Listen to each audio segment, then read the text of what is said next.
Olá a todos, o meu nome é Marcos Boldrini. No vídeo de hoje eu vou falar da busca da unidade dos cristãos e também da universalidade da mensagem cristã.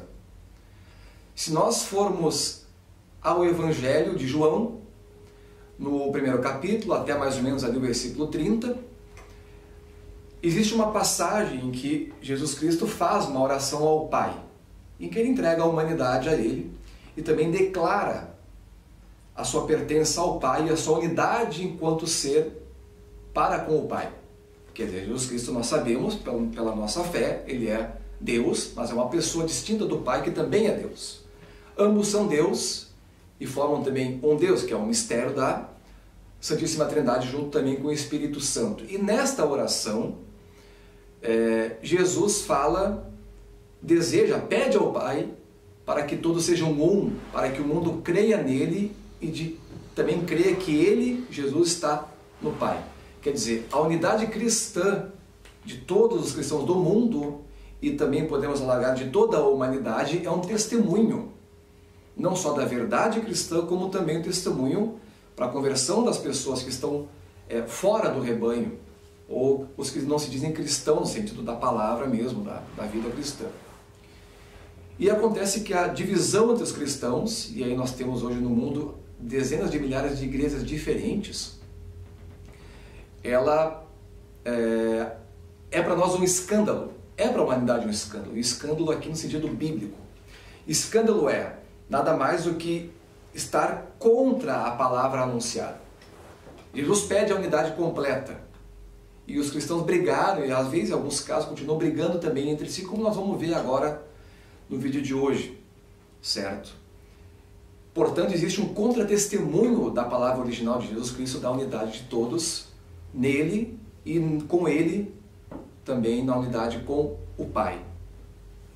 Hoje, o mundo cristão é dividido basicamente por três grandes correntes, divididas que estão mais ou menos geograficamente, fazem uma espécie de geografia religiosa do mundo cristão. Temos o principal ramo, que é o catolicismo, e praticamente todas as Américas, metade da população americana mais ou menos, Europa Ocidental e Sul da Europa professa a fé cristã católica. Temos também o ramo protestante, que pega outra metade dos Estados Unidos, o centro e norte da Europa, algumas comunidades na África, e compõe o terceiro maior ramo do cristianismo no mundo. E o segundo grande ramo é o ramo ortodoxo, que pega basicamente a Europa Oriental, a Rússia e o entorno da Rússia e algumas comunidades da diáspora também, nas Américas, em alguns lugares do mundo. Esse conjunto forma a cristandade atual, ao menos nominalmente, porque muitas pessoas falam, sou cristão, sou católico, protestante, mas é de formação de família, não professa a fé, não pratica, como se diz, né? É curioso porque no Brasil se fala muito assim, o católico é não praticante, mas o católico é praticante. O católico não praticante é mais ou menos como a água seca, quer dizer, não é católico verdadeiramente, professa apenas, acredita às vezes em Jesus e Nossa Senhora, da intercessão dos santos, mas mistura muita coisa que não é da fé cristã, não tem aquela vivência, não só no sentido da oração e da prática ritualística, de ir à missa, esse tipo de coisa, mas também não plasma as virtudes do gênio do cristão, do cristianismo, na vida diária. Ou pelo menos não pensa assim. Ou não consegue entender, não associa a sua herança espiritual com a sua vida ordinária, a sua vida comum. Neste vídeo aqui eu quero trazer basicamente o problema da unidade dos cristãos para com o ramo católico e o ramo ortodoxo do mundo. Por que eu vou trazer essa questão aqui? Em primeiro lugar, porque nós já temos uma ideia, a gente já está um pouco mais familiarizado como é a convivência com os protestantes. Aqui no Brasil a gente tem uma série de ramificações chamadas neopentecostais, que são também igrejas protestantes, ainda que não históricas. No mundo protestante existem mais ou menos, se calcula, em torno de 30 mil ou mais igrejas. Aí pegando desde os históricos, que são luteranos, os anglicanos, calvinistas, até as múltiplas ramificações que vieram Até chegar, por exemplo, aqui no Brasil, como nós temos a Assembleia de Deus Universal, pequenas igrejas locais, também subdivisões dessas maiores neopentecostais. E são divisões que datam lá da época da Reforma de 1517. No caso ortodoxo, o rompimento ele foi mais antigo. Às vezes chamamos o cisma entre católicos e ortodoxos, chamamos às vezes de cisma do Oriente, ou cisma oeste-leste, ou cisma católico-ortodoxo, ou cisma de 1054, ou o grande cisma. Há várias denominações. Os historiadores não são unânimes com relação à data, alguns afirmam até, existe um historiador que fez todo um itinerário da relação dos dois grupos, chamado Jean Meyer, escreveu um livro chamado La Grande Controversia, está publicado em espanhol. O Jean Meyer é um historiador francês radicado no México, que trabalhou de forma específica o catolicismo no México e depois trabalhou a história da Rússia e também do mundo ortodoxo. Em 2006 ele publica esse livro e ali ele comenta o seguinte, que esse rompimento já existia antes.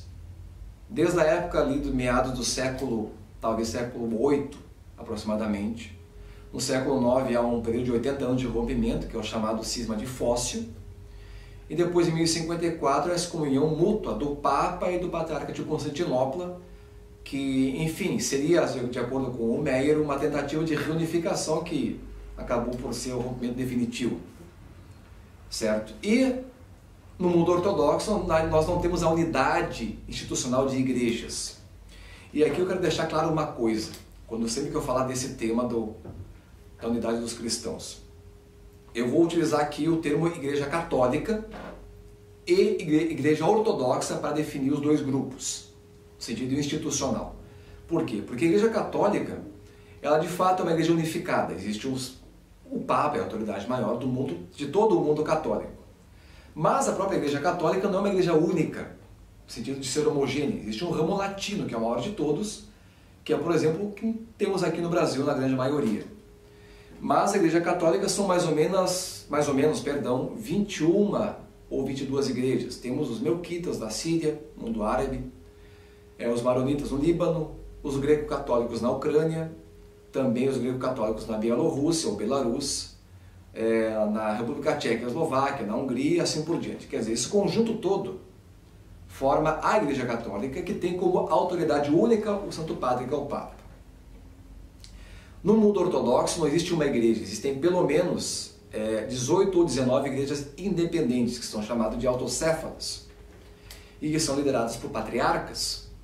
Então, todas as igrejas do mundo ortodoxas, que são reconhecidas como canonicamente válidas, no meio delas, são lideradas por patriarcas. Esse conjunto eu vou chamar de igreja ortodoxa para simplificar a análise, senão fica muito complicado ficar sempre mudando o plural, singular, enfim.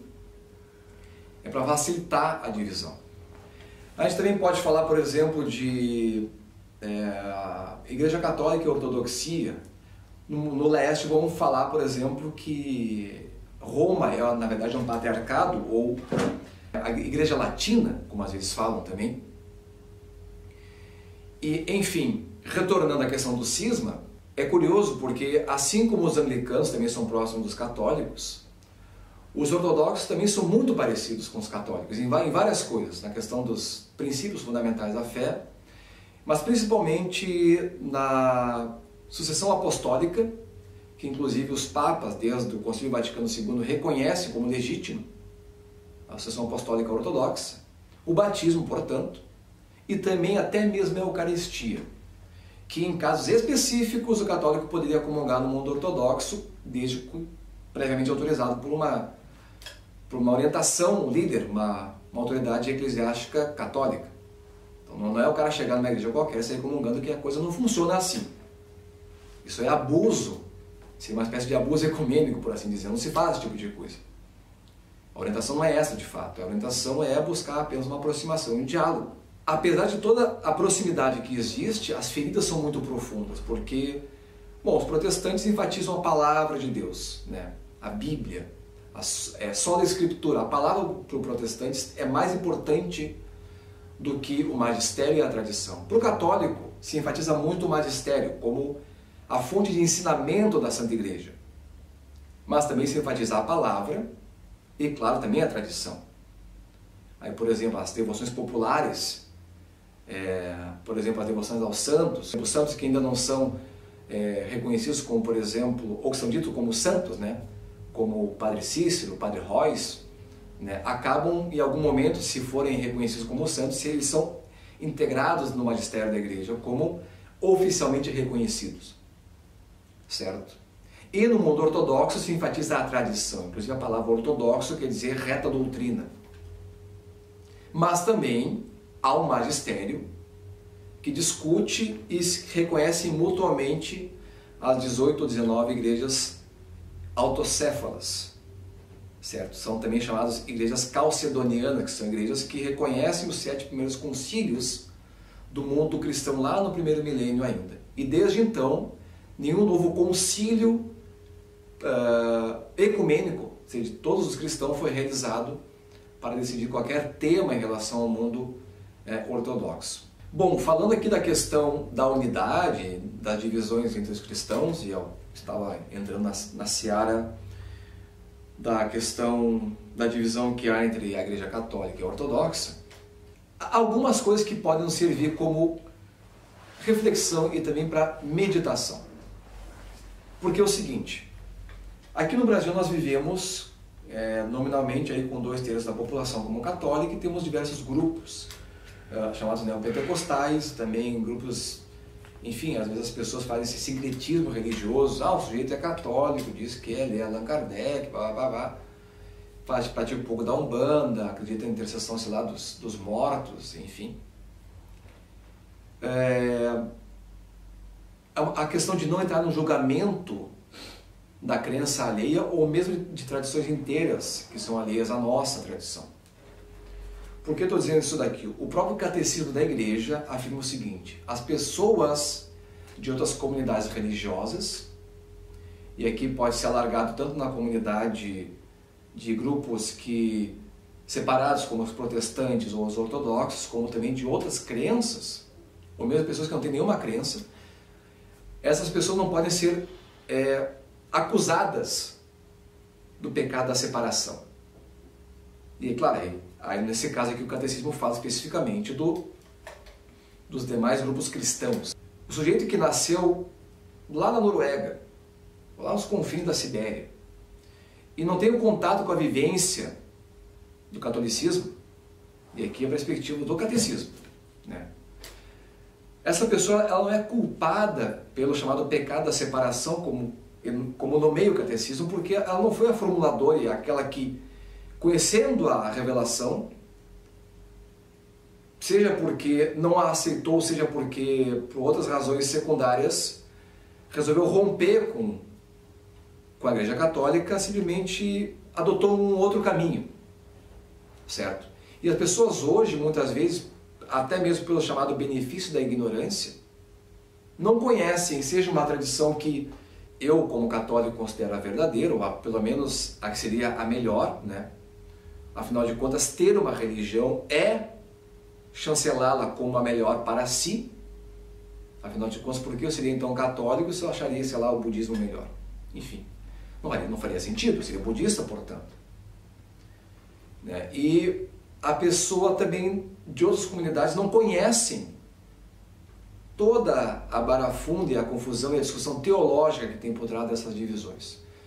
A gente, por exemplo, na questão do mundo ortodoxo, a divisão católica ortodoxa, tem a questão do chamado filioque. Filioque é o termo em latim para do filho e do filho, que se refere à discussão teológica sobre a procedência do Espírito Santo. O próprio catecismo também coloca isso, de acordo com os católicos, se enfatiza a unidade de substância do Pai e do Filho, dos quais procede o Espírito Santo. Mas o Pai é a primeira pessoa da Santíssima Trindade. É verdade, mas a substância, o ser é o mesmo. São pessoas distintas, mas de seres, o mesmo ser. Para os ortodoxos, eles enfatizam a pessoa do Pai, do qual foi gerado o Filho, como de fato diz, por exemplo, o credo niceno-constantinopolitano, que os católicos também professam, mas acrescentando a procedência do Espírito também do Filho. Mas os ortodoxos vão dizer o seguinte: não, o Espírito Santo procede do Pai pelo Filho para chegar até a Terra, o homem. E essa discussão teológica, que é complicadíssima, que inclusive eu não conheço também, possivelmente quase ninguém conhece, até porque tem raízes lá no século, pelo menos no século IV, foi a causa primeira dessa divisão do cisma de 1054. Mas não a única, claro. Agora eu pergunto, como é que os católicos ortodoxos vão discutir essa questão? Como é que as pessoas vão serem acusadas, entre aspas, né, de causarem essa divisão? Não tem como. Trazendo aqui para o nosso momento mais atual, o Concílio Vaticano II, bem como os documentos oficiais da Santa Sé, e aqui eu cito particularmente o decreto sobre ecumenismo do Paulo VI, que inclusive foi canonizado já, chamado Unitatis Redintegratio, que é o decreto sobre ecumenismo, afirma de fato que existe uma comunhão parcial da Igreja Católica com a Ortodoxa, afirmação que vai ser reafirmada e mais desenvolvida pelo João Paulo II em maio de 95, com a encíclica Ut Unum Sint, para que todos sejam um, que é justamente a citação de Jesus no Evangelho de João, citado no início deste vídeo. Dito isto, eu queria trazer rapidamente um evento recente, que foi no ano de 2016, evento inédito que de fato na época foi ventilado como histórico, acontecimento histórico na história das religiões, na história da Igreja Católica, também da Ortodoxa, que foi o encontro do Papa Francisco com o patriarca da Igreja Russa, o Kirill. Este encontro aconteceu no dia 12 de fevereiro, no aeroporto de Havana, em Cuba, certo? E na época houve muita discussão, saiu muito na imprensa o seguinte: não, o primeiro encontro da história entre um líder católico e um líder ortodoxo. Primeiro encontro da história de um papa com um líder da Igreja Ortodoxa, enfim, desde 1054 não havia tal, desde o cisma não havia um encontro desse tipo, papapá. É muita imprecisão, na verdade, muita confusão, e de fato, que é para quem olha em primeira mão o mundo ortodoxo, fica perdido mesmo na complexidade das instituições, igrejas que se cruzam no mesmo território, porque cada igreja ortodoxa tem um território canônico específico, certo? Mas acontece sim que de fato foi a primeira vez na história que um papa encontrou um líder da igreja russa. A igreja russa foi criada em 1448, 5 anos antes da queda de Constantinopla, e a queda de Constantinopla foi uma das razões para criar a igreja russa.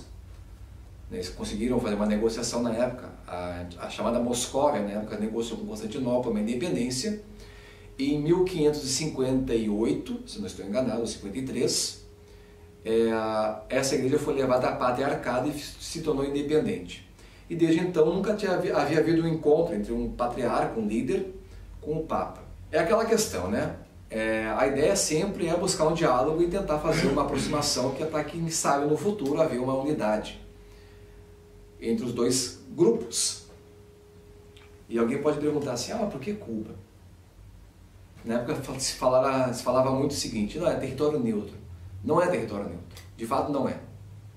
Se na América havia um lugar que o território não é neutro, é Cuba. Porque a Cuba é aliada da Rússia. Bom, este encontro na época, como eu falei, além com um pouco de confusão histórica que houve na imprensa, claro, trouxe muitas feridas à tona. Há muitas questões mal resolvidas nessa relação do mundo entre a Igreja Católica e a Igreja Ortodoxa, entre o mundo católico e o mundo ortodoxo, principalmente no ramo da ortodoxia. Não que também do lado católico também não haja, mas acontece o seguinte, que essas discussões que surgiram na época, e houve, por exemplo, pessoas que chamaram, não vou dizer o lado, mas chamaram, esse líder é traidor. Tem gente que falou isso, por exemplo. As pessoas reclamaram da falta de apoio que um dos líderes estava dando em relação a um grupo perseguido, especificamente num país do leste europeu. Mas, por outro lado, houve também a iniciativa desse encontro, porque havia a preocupação com a massiva perseguição anticristã no Oriente Médio. Aqui falo especificamente dos casos da Síria e do Iraque, que na época estavam sendo tomasse pelo Estado Islâmico, e havia uma série de facções brigando entre si também, e os cristãos na linha de fogo, tomando tiro de todos os lados, sendo também tirados do território que eles habitavam há muitos séculos já. Até inclusive o metropolita Hilarion, que é o número 2 da Igreja Russa, falou o seguinte, que há 20 anos estavam discutindo esse possível encontro, e ele foi acelerado em função da perseguição anticristã, que se acelerou muito na década de 2010. E o Papa, na época, havia dito o seguinte: olha, onde vocês decidirem se encontrar, eu aceito encontrar vocês. Em função dessas reações, desses desconfortos que emergiram, que estão debaixo de todo um histórico mais ou menos abafado, de divergências teológicas, históricas, psicológicas e culturais, ainda não muito bem resolvidas, está o problema da necessidade de que alguns, ou teólogos, mas alguns historiadores, pessoal das ciências sociais que investiga esse tema, chama de purificação da memória. Purificação da memória nada mais é do que o perdão. O que é purificar a memória? Bom, a nossa memória não é apenas aquilo que nós temos no sentido de fatos, de dados. A memória é a nossa identidade. Jesus Cristo fala na Santa Ceia: fazer isto em memória de mim. Ele não está dizendo para nós lembrarmos dele apenas. Fazer isto em memória quer dizer o quê? Que ao realizar o ato da consagração eucarística, nós estamos invocando a pessoa dele. Memória aqui é identidade. Quem é o Marcos? O Marcos é eu, desde o princípio do meu nascimento até o momento atual. Esse conjunto aqui é o Marcos. Essa aqui é minha memória, está aqui. O que eu fiz, deixei de fazer, tudo que eu decidi ou não decidi está num quadro mais ou menos definido, que é o Marcos. Isto é a minha memória, a minha identidade. Fazer isso em memória de mim é invocar Jesus Cristo. E aí toda aquela questão de que a Eucaristia é o corpo e o sangue de Cristo vem como consequência dessa invocação. Purificar a memória nada mais é do que iluminá-la. É a partir desse princípio de Jesus Cristo, que é o perdão, sacrifício, misericórdia, que aparece na Santa Eucaristia, é fazer com que nós, os católicos, os ortodoxos, os protestantes também, e todas as demais pessoas que estão fora dessa nomenclatura de cristãos, e podemos ir mais longe ainda, a nossa relação com a pessoa, os amigos, familiares principalmente, que é a nossa raiz mais profunda está na nossa família, nas gerações passadas inclusive, que vem de vários séculos e até mesmo milênios, sabe-se lá de que tempos imemoriáveis, né?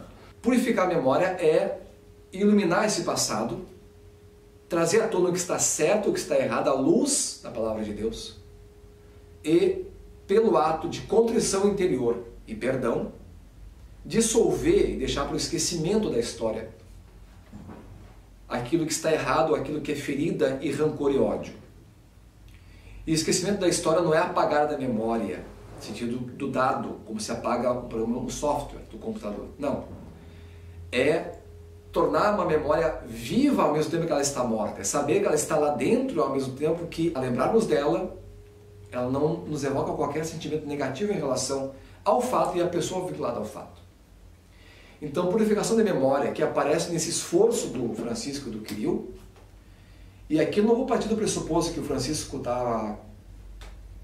Porque algumas pessoas dizem isso: o Francisco quer abraçar os inimigos, abraça todo mundo, sem nenhum critério. Isso não importa. Importa que ele fez seu papel de buscar, de cumprir aquilo que o Concílio Vaticano II, aquilo que Paulo VI e João Paulo II mostraram em documentos oficiais, inclusive, e que Jesus traz na mensagem, que é a busca da unidade, que é a busca do perdão que a unidade vai exigir. E muito menos também vou julgar o próprio Kirill, que é uma tradição que inclusive não é minha, eu não sou ortodoxo, não sou russo de origem também, enfim, mas de qualquer forma apostemos que seja um esforço sincero de ambas as partes, porque os papas, aqui o Paulo VI e João Paulo II, e também podemos acrescentar aí o João XXIII, que fez o concílio, Bento XVI, entendem muito bem essa questão que, de fato, o ecumenismo não pode ser feito apenas com palavras, nem mesmo apenas discussões teológicas. Sim, é o próprio Francisco que fala isso aí numa entrevista, que ele diz o seguinte: não deixo de lado aquilo que Bento XVI falou em relação à necessidade de discussões teológicas, porque isso de fato é importante. Mas é necessário ir para a ação, porque a unidade não é uma questão de afirmação apenas, que nem o sujeito que diz, eu sou católico, mas é indiferente ao que está dizendo. Não. É preciso incorporar, como eu falei, o gênio da fé cristã, do cristianismo, e transformar isto em frutos verdadeiros, como é, por exemplo, aquilo que a nossa fé traz de frutos e consequências práticas para o cotidiano, não só no sentido macro de realizações históricas, obras, arte, literatura, como também nos atos mais simples, que é estender a mão para o próximo e dizer: me perdoe, eu fiz a coisa errada. Certo? Então, muito obrigado e nos vemos na próxima. Até logo!